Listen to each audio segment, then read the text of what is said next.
Bonjour, bienvenue sur ocode.fr.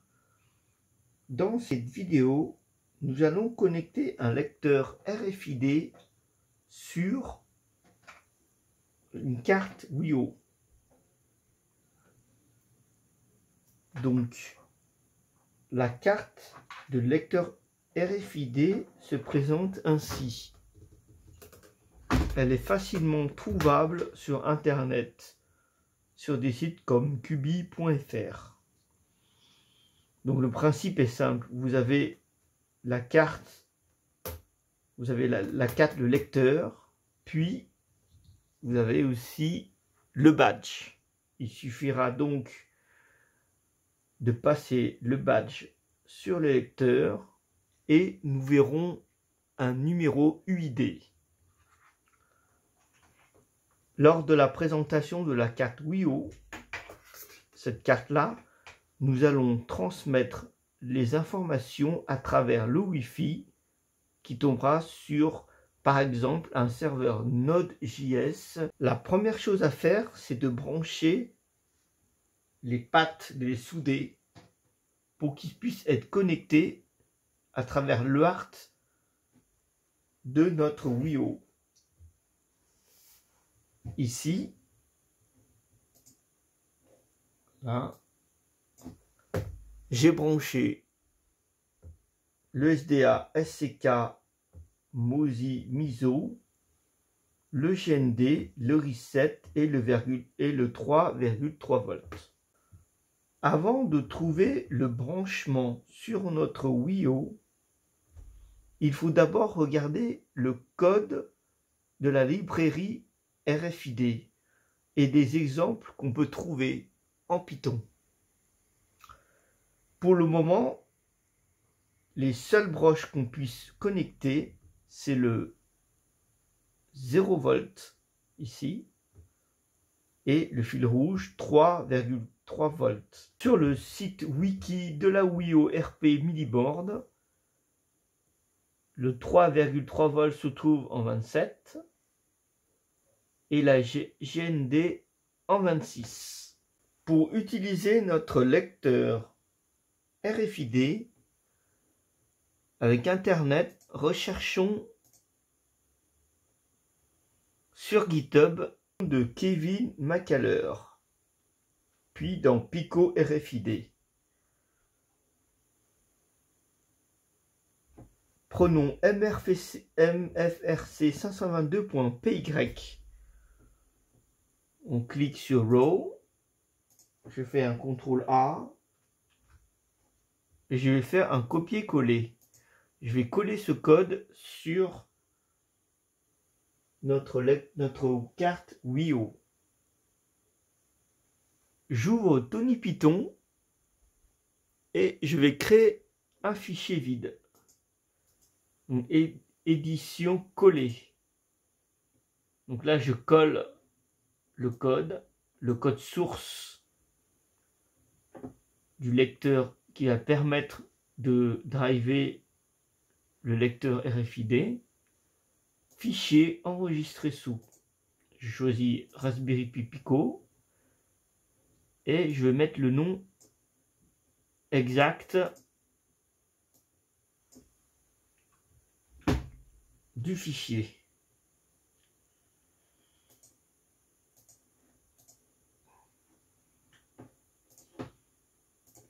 Donc, là, MFRC 522.py. OK. Je vais rafraîchir effacer la console. Donc ici, vous voyez 3 chevrons. Notre Wii-O est prête à exécuter en REPL. Je rappelle que le REPL, c'est Read, Eval, Print, Unloop. C'est-à-dire qu'on va pouvoir, avec le Tony Python, ici, lancer le programme, tester directement notre programme, débugger en live, à la volée. C'est-à-dire qu'on n'a pas besoin de charger, de tester, de décrire notre programme, de le téléverser, d'attendre que le programme finisse de charger et de pouvoir le tester immédiatement. On le fait une fois, 2 fois, ça va, mais si on modifie 100 fois notre programme, ça peut être fastidieux. La première chose à faire, c'est de lancer ce MFVC 522 et de voir si on a une erreur ou pas. Donc ici, je clique sur Play. Là, il tourne. Il n'y a pas d'erreur. Quelquefois, on peut trouver selon la version. Ici, j'ai mis la 1.15.3.uf2 qui est le chargement du micro-Python du logiciel avant d'utiliser la WIO. Si nous avons des erreurs, il se peut qu'il affiche qu'il manque, par exemple, une librairie OS. Donc ici, on peut lire from OS, le package OS, import uname. C'est-à-dire que dans le package OS, il y a tout un cas de librairie et on va prendre la librairie uname. D'ailleurs, on va utiliser cette librairie uname. Dans Fichier, nous faisons Nouveau. Nous allons importer la librairie uname, comme ceci. Et nous allons commencer à pouvoir faire un petit code de test. Donc là, je vais vider l'écran, vider la console. Je tape print lecteur RFID avec la WIO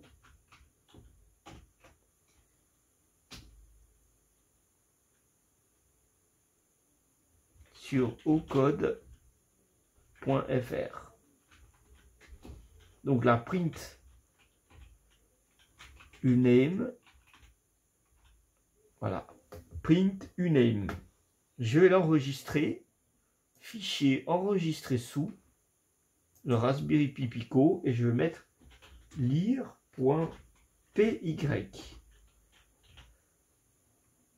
Ok, là j'ai lire.py et je vais le lancer. Cliquons sur Play. Et là, ici, nous voyons lecteur FIO avec ocode.fr. Donc là, c'est juste imprimer ce message-là. Et là, nous avons le système RP2, notre name, le release 1.15.0, la version et la date. Alors, dans le Git, on va cliquer sur Pico RFID, là le lien, et on va récupérer NFDef Read qui permet de lire le badge. Je clique sur ça, là, après je fais row, pareil, je fais CTRL A, je copie, et avec MicroPython, je vais coller tout le code dans lire.py.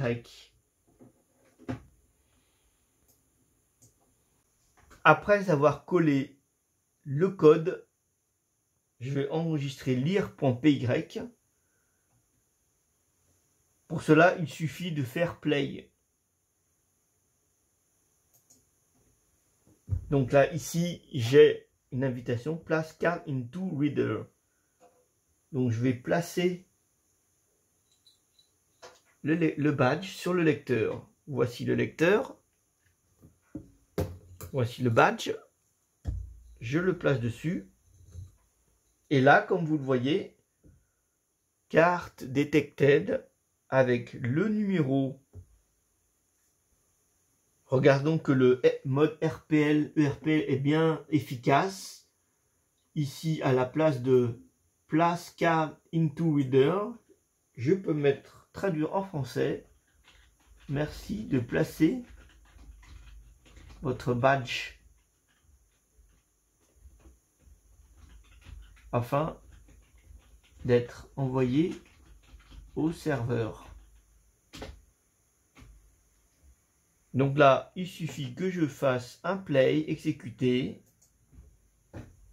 Et là, tout de suite, merci de passer votre badge afin d'être envoyé au serveur. Ici, je vais en placer un autre. Hop. Voilà. Et là, il lit le lecteur, le badge. Pour aller plus loin, je vais retourner sur la librairie de Kevin McKellar et je vais aller sur eras.py, effacer. Alors, row, CTRL A, copier. Je retourne sur Tony Python. Je fais fichier nouveau, je colle, fichier enregistré sous, Raspberry Pi Pico. Ah, là, il faut que j'arrête il faut arrêter l'exécution en cours pour qu'on puisse enregistrer un autre fichier. Fichier enregistré sous, Raspberry Pi Pico, et là je vais mettre réinitial.py. Voilà. Et là, dans ce cas-là, je vais faire exécuter le programme. Ici, j'ai une erreur qui dit le module RFID Access n'existe pas. Il va falloir le récupérer et l'enregistrer. RFID Access.py est ici. Voilà, donc pareil, copier-coller.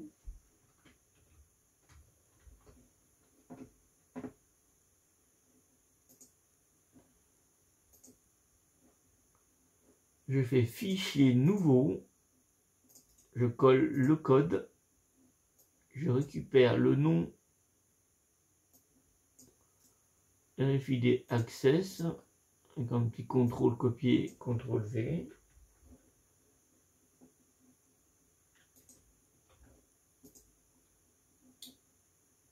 Enregistrer sous. Je mets RFID Access.py. Il est enregistré. Ouais, on le voit ici.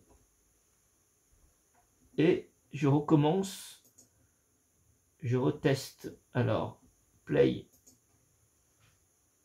Voilà. Et ici, il nous invite à placer notre badge. Donc là, je reprends le lecteur et je reste dessus et je vois ce qui se passe. Il se passe plein de choses. Alors, qu'est-ce qu'il fait? Il a effacé tout le lecteur ici. Donc là, il détecte le numéro. Alors ici, dans la ligne card detected, le numéro en hexadécimal 06 BE02 0F8 0X, c'est-à-dire qu'on est en hexadécimal. Le UID 1, 2, 3, 4 correspond à ici, la première ligne de la table de la mémoire 06 BE2E F8. Voilà, ici. Ça correspond, il va écrire les premières lignes, il va écrire votre numéro de badge. Et les suivantes, dans les secteurs 1, 2, 3, 4 jusqu'à là, jusqu'au 63. 1, 2, 3, 4, 5, 6, les 6 bits, là, comme ça, tout le long ici, ils sont à 0. En fait, ils sont masqués. S'ils sont masqués, c'est pour pas que un pirate malveillant cherche votre clé privée. Donc, il est masqué tout à 0. Le badge peut être lu, le badge peut être effacé. Dans lire.py, nous allons maintenant insérer du code afin de pouvoir envoyer, par exemple, le numéro UID sur le serveur. Donc, ici, il faudra regarder le tuto de la présentation de la WiiO pour utiliser la librairie du network. Le network.stif, on est en mode station. C'est-à-dire que il nous faut un routeur, tandis que le APIF, network.apif, on est en access point, en ad hoc. On configure donc la WiiO en mode station. On l'active. Ici, on imprime juste son adresse IP.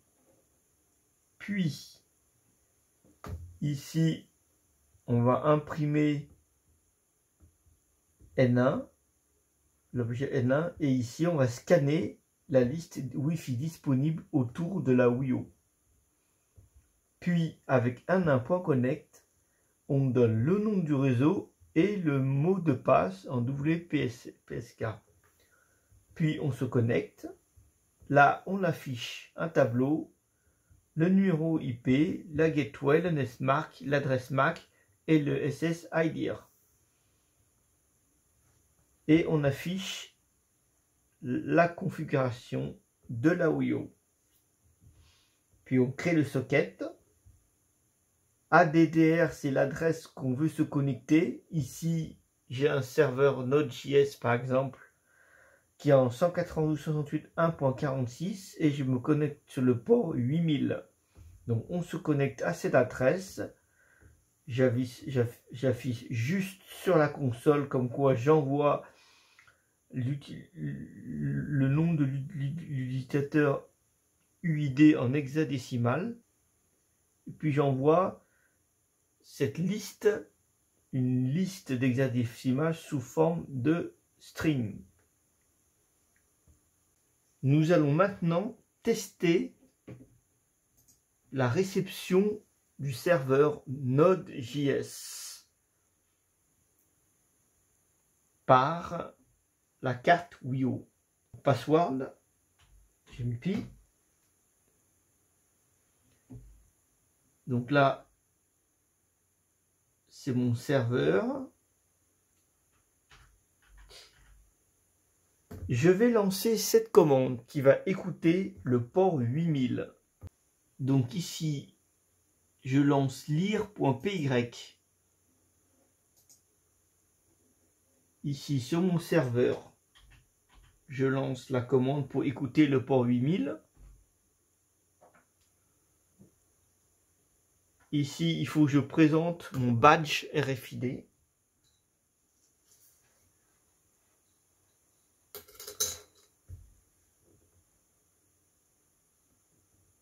Voilà, là il va afficher la liste. Et là, ici, on voit le numéro GUID. J'ai maintenant terminé avec la démonstration que la carte WiiO était capable d'envoyer le numéro UID du badge au serveur. Il faudra bien sûr récupérer ce numéro et implémenter du code pour savoir ce que l'on en fait. Cette carte WiiO permet donc d'utiliser pleinement le Wi-Fi et avec le microcontrôleur RP2040 du Raspberry Pi faire de la programmation REPL.